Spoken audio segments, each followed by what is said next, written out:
नमस्कार मित्रों, मैं हूं अवधेश कुमार। दोस्तों, जब हम सब लोग दुनिया में जिहादी आतंकवाद के या भारत में जिहादी आतंकवाद के खतरे की बात करते हैं तो अलग अलग प्रकार से उसकी आलोचनाएं होती हैं। भले ही जितने हमले हो जाए, हमारे देश का एक बहुत बड़ा वर्ग इसको स्वीकार करने के लिए तैयार नहीं होता है। यह अलग बात है कि स्वयं यूपीए के शासनकाल में इतने हमले हो चुके और उसी काल में मुंबई का 26 नवंबर 2008 का भारत का सबसे बड़ा आतंकवादी हमला हुआ था, जिसमें 9 आतंकवादी पाकिस्तान से समुद्र के रास्ते मुंबई में घुसे, सीधे हमले किए। उसमें से एक पकड़े गए, 9 मारे गए। और आपको पता है कि एक साथ जो है 160 से ज्यादा लोग उसमें मारे गए थे, 300 से ज्यादा लोग घायल हुए थे। और पूरा देश 4 दिनों तक सांस थामे हुए पूरे संघर्ष को देखता रहा, उसको समझता रहा। अमेरिका में डेमोक्रेट पार्टी की जो सरकार थी वो भी लगभग ऐसी ही सोच वाली थी कि इस चीज को स्वीकार तो करते थे। जब ओबामा साहब आए थे तो उन्होंने स्वीकार भी किया था कि आतंकवादी आप जहां भी हो आपको ढूंढेंगे और ढूंढ के आपको खत्म करेंगे। लेकिन व्यवहार में उस प्रकार से थोड़ी बहुत कार्रवाई हुई, लेकिन हुआ नहीं है। और जो बिडेन ने तो ऐसा अमेरिका की मिट्टी पलीत कर दी कि जहां से वहीं से भागो, सब सामान छोड़ के। अफगानिस्तान से उनके सैनिकों ने सारा सामान छोड़ा। आज अफगानिस्तान के तालिबान शासक को किसी से न हथियार लेने की जरूरत है, न किसी से प्लेन लेने की जरूरत है, न टैंक लेने की जरूरत है, न मिसाइल लेने की जरूरत है, ड्रेस तक लेने की जरूरत नहीं है। जो उनके सेंटर बनाए गए थे ट्रेनिंग के, वो सारे सेंटर हैं जिनको उन्होंने सिखाया था, उन लोगों ने पकड़ के रख लिया कि हमारे सेना को भी आप ही ट्रेनिंग दोगे। आज तालिबान उसी आधार पर सब कुछ कर रहे हैं। लेकिन इस 2025 ईसा संवत के पहले दिन अमेरिका में जिस तरह से न्यू ऑर्लियंस में एक सुबह सुबह एक ट्रक को बोर्बन स्ट्रीट में चलाता हुआ एक उन्मादी 15 लोगों को मौत के घाट उतार दिया, लोगों को घायल कर दिया। उसने फिर एक बार बता दिया है कि अमेरिका को नए सिरे से सोचने की जरूरत है।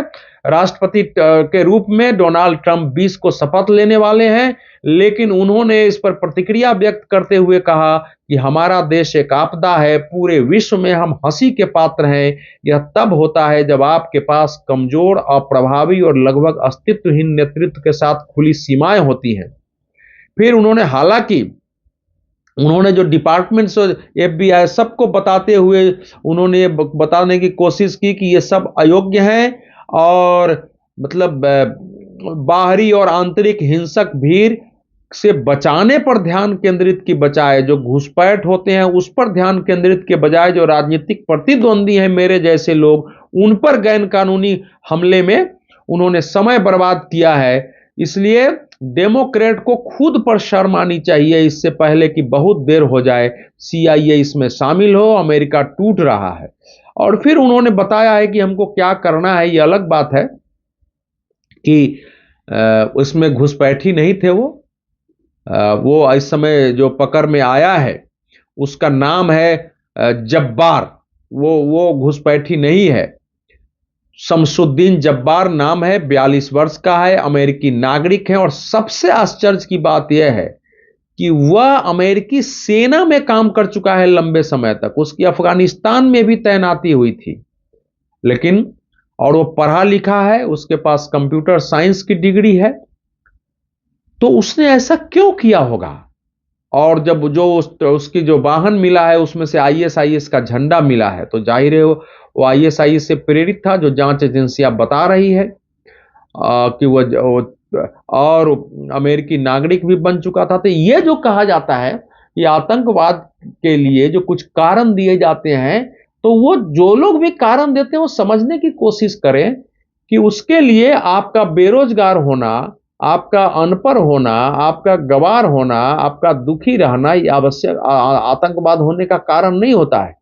अगर अगर वह व्यक्ति शमसुद्दीन जब्बार अमेरिकी सेना में नौकरी कर चुका था तो वहां सेना की जबरदस्त वेतन है, वो लोग बहुत सुखी होते हैं, तो उसके पास आधुनिक जीवन जीने के लिए नॉर्मल सुख सुविधाएं थी, डिग्री थी, समाज में प्रतिष्ठा थी। चूंकि अमेरिका में जो लोग सेना में काम करते हैं उनको एक अलग सम्मान मिलता है, इसके बावजूद उसने सोचा कि अमेरिकियों को कुचल दो। और 1 जनवरी तो एक प्रतीक है कि भैया ये तो ईसाई संबत है, हम क्यों मनाएं। ये इसका भी विरोध आईएसआईएस से लेकर के और अलकायदा सब ने किया था। उसी दिन कुचलना जब लोग उसका उत्सव की तरह मना रहे हो, तो इसको, अब ये कोई नई प्रवृत्ति नहीं है। आप देखेंगे कि दुनिया में पिछले 10 वर्षों में इस ढंग से बिना किसी हथियार के अकेले हमला करने वाले ज्यादातर अनेक आतंकवादी हमले हुए हैं, और इनको लोन वुल्फ अटैक कहा जाता है। अमेरिका ने ये नाम दिया था। हालांकि अमेरिका में लोन वुल्फ अटैक की शुरुआत 19वीं शताब्दी में हो गई थी। जो एनार्किस्ट थे वो सत्ता पर नियंत्रण के विरुद्ध होते थे, उन लोगों ने अपना संगठन बनाया, अनेक प्रकार के हिंसा किए हैं। लेकिन और वो हिंसा का दौर बताया जाता है कि 1937-38 में द्वितीय विश्व युद्ध के साथ खत्म हो गया। लेकिन 1940 के बाद भी अनेक हमले हुए, और सन 2000 के बाद अमेरिका में लोन वुल्फ यानी अकेले हमले की अनेक घटनाएं हुई। और ये इसका जितना मैंने पढ़ा है कि जिहादी आतंकवादियों ने पहली बार सितंबर 2014 में इस्लामिक स्टेट का प्रवक्ता था Abu Mohammad B L Adnani, उसने अब एक बयान जारी किया था कि अगर आपके पास बारूदी सुरंग नहीं है, बारूद नहीं है, बंदूक नहीं है, आप उसमें अक्षम है, तो अमेरिका, फ्रांस या इनके सहयोगी देशों को निशाना बनाइए। आप जहां भी हैं पत्थर से हमला कर दीजिए। आपको किसी पत्थर से उनका शरीर कुचल दीजिए, कोई मिल जाए तो। अगर कोई ऊंचा स्थान पर खड़ा है तो उसको नीचे फेंक दीजिए, और कुछ नहीं हो सकता, उसका गला दबा के गला घोट दो, जहर डाल दो। ये भी नहीं कर सकते हो तो उसके मुंह पर थूक दो कैसे भी, लेकिन हमला करो। तो उस समय से एक अजीब टाइप का ट्रेंड था कि उस समय से फिर लोन वुल्फ अटैक शुरू हो गया है। और इस अटैक में आपको हथियार की जरूरत नहीं है, किसी संगठन से, आपको आईएसआईएस से या आपको अलकायदा से जुड़े होने की जरूरत नहीं है। आप उनसे आजकल ऑनलाइन जुड़ते हैं, ऑनलाइन प्रेरित होते हैं, ऑनलाइन उनकी सहानुभूति जगती है, ऑनलाइन उनको आतंकवादी बनने का भाव पैदा हो जाते हैं। हमारे देश में भी बहुत सारे लड़के आईएसआईएस में जब जा रहे थे, कभी केरल से, महाराष्ट्र से, कहां कहां से पकड़े जा रहे थे, आपने देखा ही है ये भाव।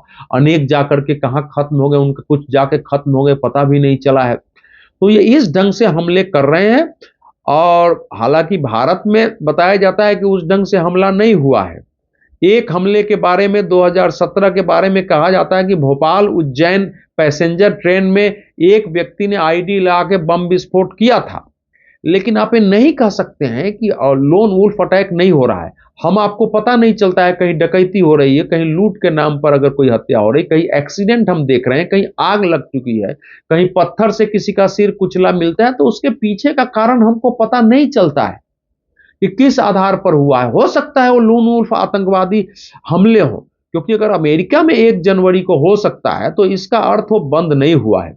अब मैं आपको बताऊं कि ये जो दुनिया का सबसे बड़ा लोन वुल्फ अटैक था अकेले आतंकवादी ने, वो 24 जुलाई 2016 को फ्रांस के नीस में किया था। फ्रांस की क्रांति में बास्तील का पतन हुआ था, जो बास्तील किला था उस समय के लुई 14वें का। उसके बाद देश ने स्वतंत्रता, समानता और बंधुत्व की घोषणा की थी। तो हर वर्ष 14 जुलाई को उस बास्तील दिवस मनाते हैं। बहुत बड़ा वो उत्सव होता है, दुनिया भर से लोग देखने आते हैं। इसी तरह से जो अभी अमेरिका में हुआ है, इसी तरह से एक आतंकवादी ने एक ट्रक लेकर के, और उस ट्रक को उसने इतने स्पीड में चलाया कि वो स्पीड चलाकर लगभग 70 किलोमीटर की घंटा से लोगों के भीड़ पर चढ़ा दिया। 2 किलोमीटर ट्रक को रौंदता रहा।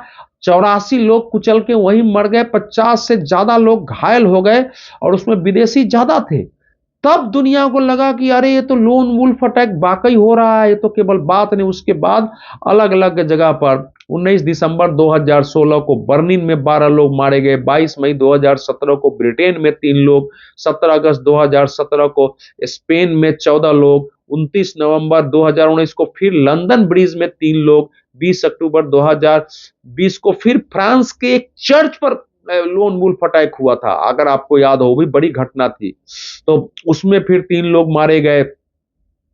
20 अक्टूबर 25 जनवरी 2023 को स्पेन में एक, इसके पहले भी अलग अलग हुए। तेल अवीव में, इजराइल में तो 2014 में ही मई में हमला हुआ था, जिसमें काफी, जनवरी 2015 में 9 इजरायली लोग मारे गए। तो ये क्रम चल रहा है। अब ये भयानक स्थिति है कि अब तो आप किसी को बता ही नहीं सकते हैं कौन आतंकवादी क्या है। अमेरिका में वैसे 11 सितंबर 2001 को जो सबसे बड़ा हमला हुआ, वो उसके पीछे भी कोई हथियार नहीं था। आतंकवादियों ने प्लेन को ही हथियार बना दिया, किडनैप करके उनके वर्ल्ड ट्रेड टावर से टकरा दिया था, फिर पेंटागन से उसने टकरा दिया, फिर उसने राजधानी पर भी हमले करने की कोशिश की। अलग बात है कि सब कुछ बच गए थे, और वैसे मरने वालों की संख्या कभी 5,000 3,000, लेकिन 3,000 कुछ सौ की संख्या तो लोग मरे ही थे। और अमेरिका का जो सम्मान था, वर्ल्ड ट्रेड टावर दुनिया में जो अमेरिकी सभ्यता का प्रतीक माना जाता था, उसको ध्वस्त कर दिया था। और तब से आतंकवादी विरोधी युद्ध चल रहे हैं। तो अब किसी चीज को हथियार बना सकता है, कैसे भी हमले कर सकते हैं। और ये एक ऐसी चुनौती अमेरिका की ओर से आई है पूरी दुनिया के लिए, कि दुनिया के लिए प्रधानमंत्री ने अपना ट्वीट किया है, अमेरिकियों के प्रति संवेदना किया है, इसकी निंदा की है, और फिर अमेरिका को आतंकवाद के साथ साथ देने का वायदा भी किया है। क्योंकि लेकिन समस्या यह है कि अमेरिका और पश्चिमी देशों ने स्वयं ऐसे ऐसी परिभाषाएं गढ़ दी हैं, अल्पसंख्यक अधिकार, धार्मिक स्वतंत्रता, मानवाधिकार, डेमोक्रेसी, अभिव्यक्ति की स्वतंत्रता, ये सबके उन्होंने इस ढंग से उन्होंने परिभाषाएं दी हैं, ढांचे दिए हैं कि आज उनके लिए समस्या पैदा हो रही है। हालांकि चीन जैसा देश इसको नहीं मानता है, वो जैसे चाहता है कार्रवाई करता है। सिंचियाक प्रांत में उसने कहा कि दाढ़ी नहीं रखनी है मुल्लाओं को, तो नहीं रखना पड़ेगा। नमाज पढ़ने का नियम अगर बना दिया कि ऐसे पढ़ना पड़ेगा, तो पढ़ना पड़ेगा आपको। अगर मदरसों के नियम बदल दिए तो बदलना पड़ेगा आपको। तो वो नहीं हुआ। यही काम श्रीलंका में जब राष्ट्रपति ने किया था, तो पूरी दुनिया में तूफान करा हो गया, और यह हुआ कि श्रीलंका भूख से मर जाएगा। जबकि श्रीलंका पर अटैक हो गए थे, चर्च में अटैक हुए थे, और वहां आतंकवादी हमले हुए थे। उसके बाद श्रीलंका ने जब कार्रवाई की, वहां मदरसों में कार्रवाई की, बुर्के पहनने पर बैन किया, मस्जिदों को में के लिए कुछ नियम बनाए, और वो जो बहुत बड़ा दुनिया भर में हुआ। तो कहां से इकोसिस्टम खड़ा हो गया कि अमेरिका में भूखमरी है, अमेरिका में सामान नहीं मिल रहा है। एक आदमी भूख से मरा नहीं, राष्ट्रपति की गद्दी उखड़ गई, भोज के पूरा परिवार उनको विदेश भागना पड़ा। उस समय से अमेरिका में कोई समस्या नहीं है, किसी को कोई समस्या नहीं दिख रही है। और उस आंदोलन के समय किसी का ध्यान नहीं है कि एक तरफ आंदोलन हो रहा है और आंदोलनकारी सड़कों पर ही इफ्तार कर रहे थे। इस पर किसी का ध्यान नहीं गया था कि हाँ, ये किस प्रकार का आंदोलन हो रहा है। तो ये पश्चिमी देश है, ये स्वयं इस प्रकार से एक वातावरण बनाए हुए हैं। और उसमें थोड़ी चीन की भी भूमिका थी, क्योंकि चीन ने जिस ढंग से अमेरिका के हम्बन बटोटा को 99 वर्ष के लीज पर लिया और कई चीजें की थी। बाद में भारत ने कोशिश की, भारत ने राष्ट्रपति के साथ मिलकर, और भारत के वहां निवेश बढ़ने लगे थे, तो बहुत सारे कारण थे। और उसके बाद से वहां कोई कार्रवाई जिहादियों के विरुद्ध हुई नहीं है। और जिहादी आराम से अब अपना काम जैसे चाहें वो उस प्रकार से चीजें चल रही हैं। उसके सूत्र हमारे केरल में और तमिलनाडु से भी मिले, जांच भी हुई, लोग पकड़े गए, आज भी जांच हो रही है, पकड़े जा रहे हैं। तो ये दौर खत्म नहीं हुआ है। सीरिया में हो गया, उसके बाद से नए सिरे से एक आतंकवाद का दौर बढ़ने की संभावना है। और जिस ढंग से पश्चिम एशिया में युद्ध फैलने का डर पैदा हुआ है, हो रहा है, उससे हम आप कोई वंचित नहीं है। उसके प्रभाव पड़ने वाले हैं, पड़ेंगे। और लोन वुल्फ अटैक ऐसा है कि कौन आदमी कहां किसी गाड़ी को ही एक्सीडेंट करके किसी को मार दे, किसी को खाई में धकेल दे, कौन कहां धकेल दे, किसको आग लगा दे। क्योंकि उस बयान में मैं बताना भूल गया, उस बयान में एक बात यह भी थी कि फसलों में आग लगा दो अगर और कुछ नहीं कर सकते हो। तो ये अमेरिका से जो 1 जनवरी से आया है, वो सबको सशंकित करने के लिए, और भारत में जो लोग सेकुलरवाद के नाम पर ये इस्लामिक कट्टरवाद कहने का यह अर्थ नहीं है कि समूचे मुसलमानों को या सारे इस्लाम को दोषी ठहराया जा रहा है। लेकिन अगर दुनिया के बड़े आतंकवादी संगठन जिहाद और इस्लाम के नाम से हैं, और वो उस प्रकार से कर रहे हैं, तो ये दुनिया भर के मुसलमानों को भी, इस्लाम मजहब के बड़े मौलवियों को, इमामों को भी इसको स्वीकार करना चाहिए कि हमारे मजहब के अंदर ऐसा क्यों हो रहा है। क्योंकि हमारे देश में भी सिर तन से जुदा के नारे लगते हैं। सिर तन से जुदा एक आतंकवादी नारा ही है किसी को, और सिर तन से जुदा हुए हैं कोल्हापुर में और उदयपुर में, तो हमारे सामने प्रमाण है। पता नहीं और कहां कहां ऐसे सिर तन से जुदा हुए हैं जिनको उस प्रकार की घटना नहीं मानी गई हो, किसका गला रेता गया हो। तो कुछ भी लोन वुल्फ अटैक में हो सकता है। इसलिए भारत के लिए भी चुनौती है, दुनिया के लिए भी चुनौती है। देखना होगा कि लोग किस प्रकार से इस चुनौती का सामना करते हैं। लेकिन ये खतरा है, और केवल किसी सरकार की आलोचना से या किसी प्रकार से मुसलमान विरोधी फलाना है बता देने से ये समस्या समाधान नहीं है। मुसलमानों को भी समझना चाहिए कि आतंकवादी सबसे ज्यादा मुसलमानों को ही मारा है उन लोगों ने, पाकिस्तान में, अफगानिस्तान में, बांग्लादेश में, उससे आगे बढ़ जाए लीबिया में, सीरिया में, इराक में, ईरान में, या जहां भी हो रहा है, किसको मारा है ज्यादा उन्होंने? बाहर मारा है, लेकिन ज्यादा तो यही आतंकवादी हमले हुए हैं, ये भी ध्यान रखने की जरूरत है। और कहीं भी हमला करते हैं, ऐसा थोड़े कि उसमें हिंदू ही मारे जाते हैं या ईसाई ही मारे जाते हैं, सिख मारे जाते हैं, बौद्ध जैन ही मारे जाते हैं, यहूदी मुसलमान भी तो मरते हैं। तो इसीलिए ये बहुत भयानक रूप से 11 सितंबर 2001 को एक खतरा हमारे सामने से हुआ था। 1 जनवरी 2025 से एक दूसरा बड़ा खतरा समझ में आया है, और ये खतरा ज्यादा भीषण है क्योंकि इस तरह के आतंकवादी का कोई संगठन नहीं होता है, उनकी कोई पृष्ठभूमि नहीं होती है, न उनका किसी नेता से संबंध होता है, और उन पर आप संदेह भी नहीं प्रकट कर सकते। बहुत बहुत धन्यवाद।